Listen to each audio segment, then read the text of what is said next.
Parking ধনধান্য auditorium চত্বরের বেআইনি parking এর রমরমা নিয়ে আমরা খবর করি, কিন্তু ঘোগের বাসায় লাভ কাদের পর্দাফাঁস করলো নিউজ 18 বাংলা।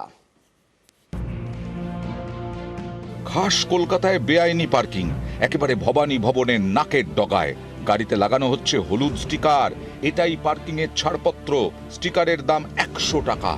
এক স্টিকারেই ধনধান্য অডিটোরিয়াম চত্বরে সারা দিন পার্কিং। কোনো রসিদ নেই, কুপন নেই, শুধু হলুদ স্টিকার লাগিয়ে এই পার্কিং এর টাকা তোলা হচ্ছে। কিন্তু পুলিশের সামনে এভাবে দিনের পর দিন ধরে বেআইনি পার্কিং চলছে কিভাবে প্রশ্ন করতেই পার্কিং কর্মীর দে দৌড়। পার্কিং এ যে নিচ্ছিস টাকাগুলো, পুলিশ কত নিচ্ছে? আরে স্যার আপনি মঙ্গলবার এ খবর দেখানো হয় নিউজ 18 বাংলায়। প্রশ্ন ওঠে, কার অনুমতিতে পার্কিং এর টাকা তোলা হচ্ছে? কার পকেটে যাচ্ছে এই বেআইনি পার্কিং এর টাকা?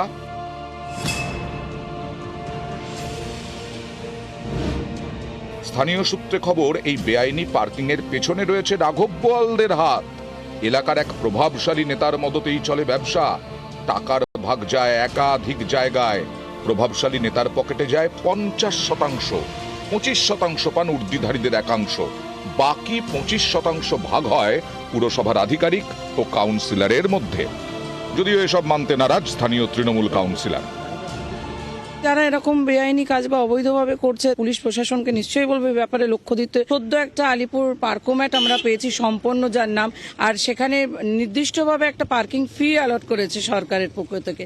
তাই এটা একদম ভাববেন না যে সব জায়গাতেই চুরি হচ্ছে। মঙ্গলবার দিনভর নিউজ 18 বাংলা বেআইনি পার্কিং এর এই খবর দেখায়। তারপর বুধবার ঘটনাস্থলে তৃণমূল কাউন্সিলর এলাকা ঘুরে দেখেন, কথা বলেন গাড়ি চালকদের সঙ্গে। কিভাবে পার্কিং করছেন আপনারা?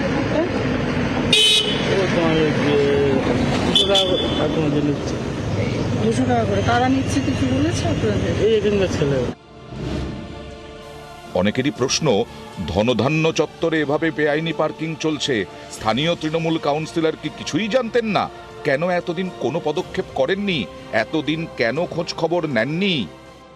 আপনারা পুলিশ বা প্রশাসনের সঙ্গে কথা বলেছেন? সামনে তো এখানে অনেক পুলিশ। কেন বলেননি? এরপর থেকে যখন আসবেন চিড়িয়াখানায় পার্টি নিয়ে বা কোনো ফ্যামিলি নিয়ে বা ট্রিপে আসবেন, নিশ্চয়ই পুলিশ প্রশাসনের সাহায্য নেবেন। সরকারি প্রশাসন আপনার সঙ্গে আছে, আপনার পাশে আছে সবসময় সাহায্য করার জন্য। তৃণমূল কাউন্সিলরের এসব কথা শুনে অনেকেরই প্রশ্ন, গাড়ির মালিক কিংবা চালকদেরই কি সব দায়িত্ব? বেআইনি পার্কিং রুখতে পুলিশ প্রশাসন এতদিন কি করেছে? কিভাবে পুলিশের সামনে এভাবে বেআইনি পার্কিং চলেছে? যেটা অন্যায় হচ্ছে সেটা হচ্ছে যে যারা এগুলো করছে তারা অন্যায় করছে, পুলিশের ব্যবস্থা নেবে, আমি অলরেডি বলে দিয়েছি। ক্যামেরায় শুভেন্দু চট্টোপাধ্যায়ের সঙ্গে উজ্জ্বল রায়, নিউজ 18 বাংলা।